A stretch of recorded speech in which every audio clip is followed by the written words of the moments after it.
आपका स्वागत है। आइए आइए, घूम फिर के आपको कहाँ आना है, यहीं पे आना है और टेक न्यूज़ लेना है। खूब सारा प्यार दीजिए, सपोर्ट करिए। और देखिए दोस्तों, एज़ ऑलवेज़ हमने बहुत सारी वीडियोस आप लोगों के लिए बनाई हैं और आप लोगों ने पिछले बार बहुत प्यार दिया है। पिछले टेक न्यूज़ पर भी खूब सारे लाइक्स किए, तो ऐसे ही खूब सारा लाइक्स से भर दीजिए। 10-15 हज़ार जितना आपके दिल में है आज कर दीजिए। कंप्लीटली फ्री है, बटन दबाना बस, खाली वो लाइक हो जाता है। 2 बार मत दबाना, 1 बार दबाना, ठीक है ना।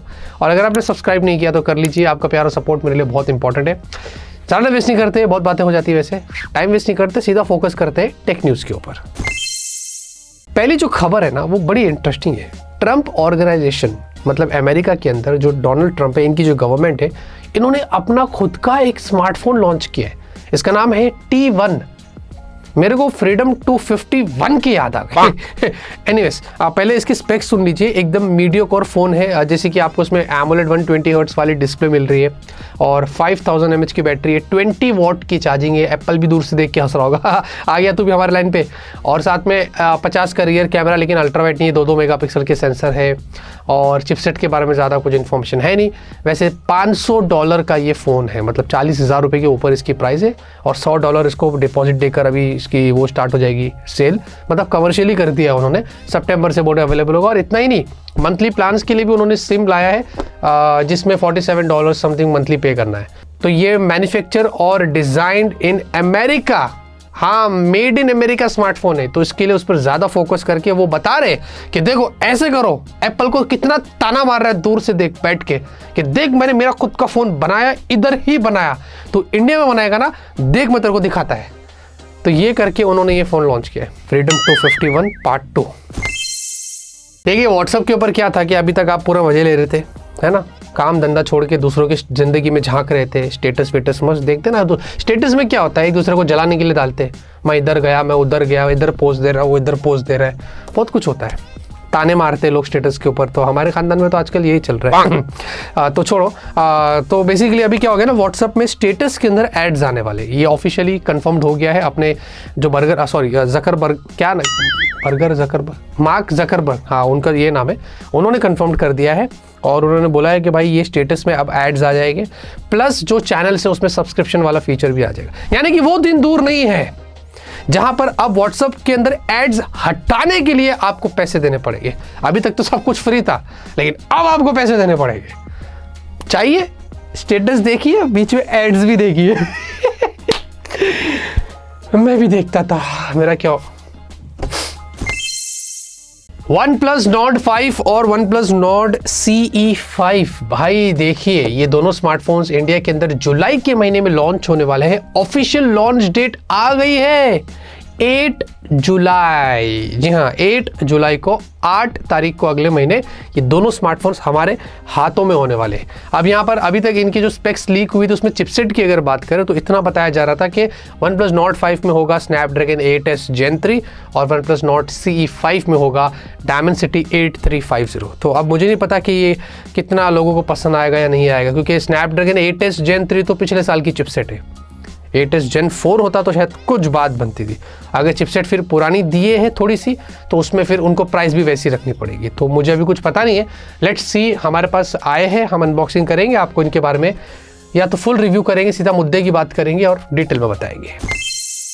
पोको F7 फाइनली, अगर आप इस स्मार्टफोन का इंतजार कर रहे तो इंडिया की लार्जेस्ट बैटरी स्मार्टफोन इंडिया में 24 जून को लॉन्च हो रहा है। ऑफिशियल लॉन्च डेट बाहर आ चुकी है। इसी महीने पोको F7 कुछ दिनों बाद आपको देखने को मिल जाएगा, जिसमें 7550 mAh की बैटरी होगी और इसमें 22.5 वॉट का वायर्ड रिवर्स चार्जिंग भी आपको देखने को मिलेगा। बाकी पूरी स्पेक्स भी लीक हुई थी। स्नैपड्रैगन 8S Gen 4 है, AMOLED डिस्प्ले है, इसमें आपको 120 हर्ट्ज की high refresh rate, LPDDR5X UFS 4, और जैसे कि मैंने बताया, बट इंडिया के अंदर अगर बड़ी बैटरी है तो ग्लोबल में कुछ 6500 ऐसी कुछ कर रहे।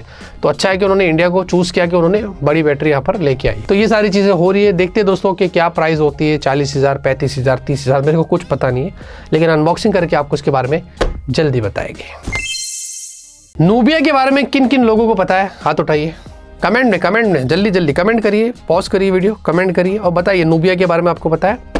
तो ये नूबिया वाले बहुत ज़बरदस्त फ़ोन्स लॉन्च करते हैं चाइना के अंदर और इधर उधर, और मुझे इनके फ़ोन की डिज़ाइन, इनकी टेक्नोलॉजी, ये सब कुछ बहुत पसंद आती है। मैं होप कर रहा था कि नूबिया वापस इंडिया में कुछ करें। इनके फ़ोन्स बाहर से मंगाने पड़ते हैं, लेकिन अब आपको पता है अचानक से नूबिया के 3 स्मार्टफोन्स इंडिया की BIS सर्टिफिकेशन पर लिस्ट हुए। नूबिया म्यूजिक 2, नूबिया फोकस 2 और नूबिया नियो 3। ये 3 फ़ोन स्पेकुलेट किया जा रहा है कि जो लिस्ट हुए वो ये 3 फ़ोन्स हो सकते हैं, और इंडिया में हमें शायद नूबिया के भी फ़ोन्स देखने को मिलेगी। तो अभी अल्काटेल, एसर, वाह क्या कमबैक किया है ना, क्या बात है। तो अब नूबिया कमबैक कर रहा है और let's see how it goes. वैसे कमबैक नहीं कर रहा है, मोस्टली समझ तो नया फ़ोन अपने लॉन्च करेगा, तो लेट्स सी, देखते हैं। मुझे बहुत इंटरेस्ट है नूबिया के फ़ोन्स में, ये निराश ना करे बस खाली, और अगर अच्छी प्राइस पर लॉन्च करे, इंडियन मार्केट को समझ ले तो मज़ा आएगा। Oppo K13 Turbo Pro, ये जो स्मार्टफोन है इंडिया में बड़ी ही जल्दी लॉन्च होने वाला है। यस, अभी Oppo ने अपने K13 को लॉन्च किया, फिर K13X आ रहा है, वो तो ठीक ही फ़ोन है, 15,000 के नीचे आ रहा है आई थिंक।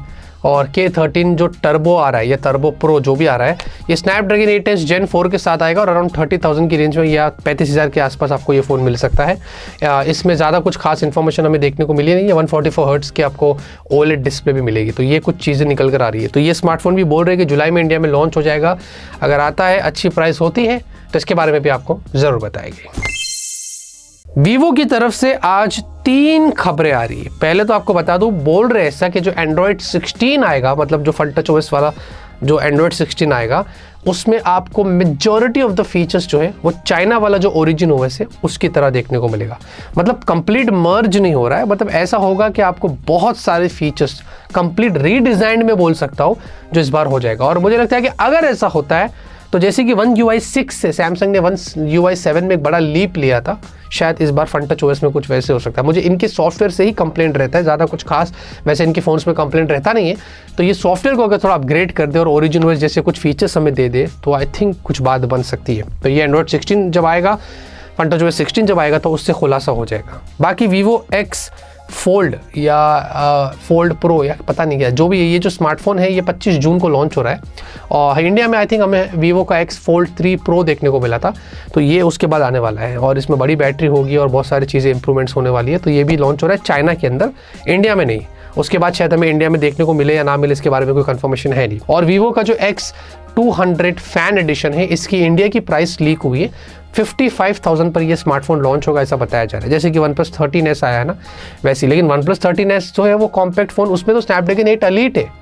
अब वीवो का ये जो फ़ोन है, ये तो चाइना वाला जो S30 Pro Mini जो है उसका रीब्रांड होकर आएगा, तो उसमें तो Dimensity 9300 प्लस था, जो मुझे हजम नहीं हो रहा है।